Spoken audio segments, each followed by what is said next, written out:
ഇതെന്തിനാ അപ്പോൾ ഈ കുക്കർ എടുത്തോണ്ട് ഞാൻ നിൽക്കണമെന്നല്ലേ? ഇതാ നമ്മുടെ ഗ്രീൻ പീസ്. പേര് ഗ്രീൻ പീസ് ആണെന്നുണ്ടെങ്കിലും ഇതിൻ്റെ കളർ യെല്ലോ ആണ് കേട്ടോ. അതെന്താ അങ്ങനെയെന്ന് ചോദിച്ചാൽ എനിക്ക് അറിഞ്ഞൂടാ. പെട്ടെന്ന് വേവണ ഗ്രീൻ പീസ് ഈ ഒരു കളറിലാണ് കിട്ടണത്. എന്തായാലും വേണ്ടില്ല, ഗ്രീൻ പീസൊക്കെ കഴുകി കുക്കറിലേക്ക് ഇട്ട് കൊടുത്തിട്ടുണ്ട്. അതിലേക്ക് ആവശ്യത്തിനുള്ള വെള്ളവും കൂടി ഒഴിച്ചു കൊടുത്തിട്ടുണ്ട്. പിന്നെ ഒരു സവാളയും അതുപോലെ ഒരു ഉരുളക്കിഴങ്ങും കട്ട് ചെയ്ത് ഇട്ട് കൊടുത്തിട്ടുണ്ട്. കൂടെ കുറച്ച് ഉപ്പും ഇട്ട് കൊടുത്തിട്ടുണ്ട്. പിന്നെ തക്കാളി ഞാൻ നേരത്തെ പച്ചക്കറി ഇട്ട കൂടുതലിടാൻ വേണ്ടി മറന്നു പോയതാണ് കേട്ടോ. അതും കൂടി ഇട്ട് കൊടുത്തിട്ട് ഇതാ കുക്കർ അടച്ച് വെച്ച് ഒരു 2-3 വിസിൽ വരുന്നത് വരെ നമുക്ക് വെയിറ്റ് ചെയ്യാം. പിന്നെ ഇത് നമ്മുടെ വെള്ളയപ്പത്തിൻ്റെ മാവാണ് കേട്ടോ. നല്ല പെർഫെക്റ്റ് ആയിട്ട് തന്നെ ഈ ഒരു മാവ് കിട്ടിയിട്ടുണ്ട്. നിങ്ങൾക്ക് കാണുമ്പോൾ തന്നെ മനസ്സിലാവണില്ലേ, നന്നായിട്ട് പാതയൊക്കെ വന്നിട്ടുള്ള ഒരു മാവാണ്. ഇതിലേക്ക് നമ്മൾ ആവശ്യത്തിനുള്ള ഉപ്പിട്ട് കൊടുക്കുകയാണ്. ഓൾറെഡി പഞ്ചസാര ഇട്ട് നമ്മൾ അരച്ചെടുത്തിട്ടുള്ള മാവാണ്, അതുകൊണ്ട് തന്നെ ഉപ്പ് ഇട്ട് കൊടുക്കുമ്പോൾ ശ്രദ്ധിക്കുക. പിന്നെ ഉപ്പിട്ട് ഇളക്കി കൊടുക്കുന്ന സമയത്ത് ഒരുപാട് ഇട്ട് ഇളക്കരുത് കേട്ടോ. ജസ്റ്റ് ഒന്ന് ഇളക്കി കൊടുത്താൽ മതിയായിരിക്കും. ആ ഒരു സമയം കൊണ്ട് നമ്മുടെ ചായയും ഇവിടെ റെഡി ആയിട്ടുണ്ട്. ഇനി നമുക്ക് കറിയിലേക്കുള്ള നാളികേരം അരയ്ക്കണം. അതിനായിട്ടൊരു ചെറിയ ജാറ് എടുത്തിട്ടുണ്ട്. അതിലേക്ക് കുറച്ച് നാളികേരം എടുത്തിട്ടുണ്ട്, 2 പച്ചമുളകും കുറച്ച് വെള്ളം കൂടി ഒഴിച്ചിട്ട് ഇത് നന്നായിട്ട് ഇത് അരച്ചെടുത്തുകൊണ്ട് വരിക. നല്ല പേസ്റ്റായിട്ട് തന്നെ അരിഞ്ഞ് കിട്ടിക്കോട്ടെ, അതാണ് ഏറ്റവും നല്ലത്. അങ്ങനെ ഇതാ നമ്മളിത് അരപ്പൊക്കെ റെഡിയായി. ഇനി നമുക്ക് വെള്ളപ്പം ചുട്ടെടുക്കണം.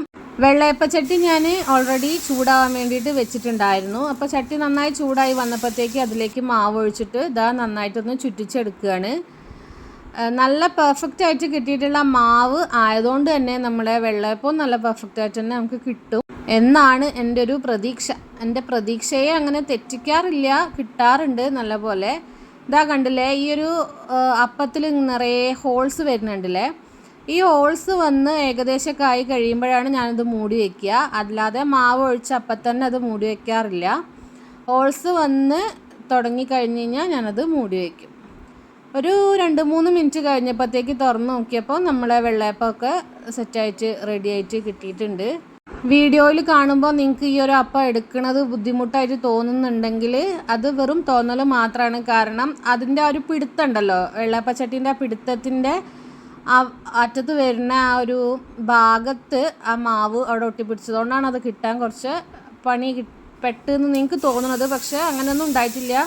ഇനി നിങ്ങൾക്ക് വീഡിയോയിൽ തോന്നുന്നുണ്ടെങ്കിൽ അത് ആ ഒരു പ്രശ്നമാണ്, അല്ലാതെ നമ്മുടെ മാവിൻ്റെയോ ആ ചട്ടിയിൽ നിന്ന് വേറിട്ട് കിട്ടാത്തതിൻ്റെതോ ആയ പ്രശ്നങ്ങളൊന്നും അല്ല കേട്ടോ.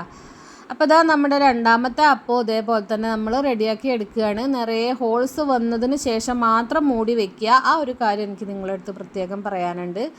അങ്ങനെ ചെയ്തു കഴിഞ്ഞാലാണ് നല്ല ആരോടുകൂടി നല്ല ഹോൾസോട് കൂടിയിട്ടുള്ള അപ്പം നമുക്ക് കിട്ടുള്ളൂ. പിന്നെ ഞാനിതിലേക്ക് അപ്പക്കാരോ അതുപോലെ ഈസ്റ്റോ ഒന്നും ചേർക്കാറില്ല കേട്ടോ. ഈ ഒരു മാവിൽ നമ്മുടെ നാളികേരത്തിൻ്റെ വെള്ളം അതിൽ ഞാൻ പഞ്ചസാര ഇട്ടിട്ട് വെക്കും. ആ വെള്ളം മാത്രമാണ് നമ്മളിതിലേക്ക് അരയ്ക്കാനായിട്ട് ചേർക്കുന്നത്. പിന്നെ വേറെ വെള്ളങ്ങളൊന്നും ചേർക്കാറില്ല. അപ്പം ഈ ഒരു മാവ് അരച്ച് കിട്ടാൻ ആവശ്യമായിട്ടുള്ള നാളികേര വെള്ളം ഉണ്ടാവുന്ന സമയത്ത് മാത്രമേ ഞാൻ വെള്ളയപ്പം ഉണ്ടാക്കാറുള്ളൂ. അങ്ങനെ ഇതാ 2-3 വെള്ളയപ്പമൊക്കെ നമ്മൾ ഉണ്ടാക്കി റെഡിയായിട്ട് കിട്ടിയിട്ടുണ്ട്. ഇനി നമുക്ക് കറിയുടെ ബാക്കി പരിപാടി നോക്കാം. അപ്പോൾ അതാ നമ്മുടെ ഗ്രീൻ പീസ് നന്നായിട്ട് വെന്ത് വന്നിട്ടുണ്ട്. ഇനി നമ്മൾ നേരത്തെ അരച്ച് വെച്ചിട്ടുള്ള അരപ്പ് ഇതിലേക്ക് ചേർത്ത് കൊടുക്കുകയാണ്.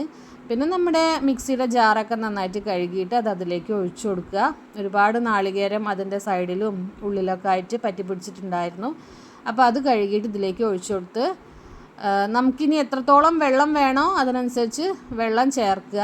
പിന്നെ കുറച്ച് കുരുമുളക് പൊടി ഇട്ട് കൊടുത്തിട്ടുണ്ട്. ഇത് നമ്മളെ കയ്യിൽ കുരുമുളകായിട്ട് ഉണ്ടെന്നുണ്ടെങ്കിൽ അരയ്ക്കണ സമയത്ത് അതിൻ്റെ കൂടെ കുറച്ച് കുരുമുളക് പൊടി ഇട്ടിട്ട് അരച്ച് കൊടുക്കാം. ഞാനിപ്പോൾ എൻ്റെ കയ്യിൽ പൊടി ഉണ്ടായിരുന്നത് കാരണം പൊടി പിന്നെ ഇട്ട് കൊടുക്കുകയാണ് ചെയ്തത്. പിന്നെ കുറച്ച് കറിവേപ്പില ഇട്ട് കൊടുത്തിട്ടുണ്ട്. ഇത്രയേ ഉള്ളൂ. ഇനി നമുക്കിതൊന്ന് വറവൊഴിക്കണം. അതിനായിട്ട് കുറച്ച് വെളിച്ചെണ്ണ ഒഴിച്ചു കൊടുത്തിട്ടുണ്ട്. അതിലേക്ക് കടുക് ഇട്ട് കൊടുത്തിട്ടുണ്ട്. ഇനി കടുക് നന്നായിട്ട് പൊട്ടി വരുന്ന സമയത്ത് നമ്മുടെ കറിയിലേക്ക് ഒഴിച്ചു കൊടുക്കുക. ഇത്രയേ ഉള്ളൂ പരിപാടി. വേണമെന്നുണ്ടെങ്കിൽ നിങ്ങൾക്ക് ഈ കടുക് ഒഴിക്കുന്ന ആ ഒരു ഭാഗം സ്കിപ്പ് ചെയ്യുക. അതിന് പകരം പച്ച വെളിച്ചെണ്ണ തൂവി കൊടുക്കാം. രണ്ടായാലും നല്ല ടേസ്റ്റാണ്. കറി കുറച്ചും കൂടി കഴിഞ്ഞ് കഴിഞ്ഞാൽ ഒന്നും കൂടി തിക്കാവും കേട്ടോ. കാരണം നമ്മുടെ ഗ്രീൻ പീസ് നന്നായിട്ട് വെന്ത് വന്നിട്ടുണ്ടായിരുന്നു. അതുപോലെ തന്നെ നമ്മുടെ ഉരുളക്കിഴങ്ങും നന്നായിട്ട് വെന്തുണ്ടായിരുന്നു. അങ്ങനെ രാവിലത്തെ പലഹാരമായിട്ടുള്ള വെള്ളയപ്പവും ഗ്രീൻ പീസ് കറിയും ഇവിടെ സെറ്റായിട്ട് കിട്ടിയിട്ടുണ്ട്. ഇനി നമുക്കിത് കഴിക്കാം. വീഡിയോ ഇഷ്ടമായ ചാനൽ ഒന്ന് സബ്സ്ക്രൈബ് ചെയ്ത് സപ്പോർട്ട് ചെയ്യണേ. ബൈ.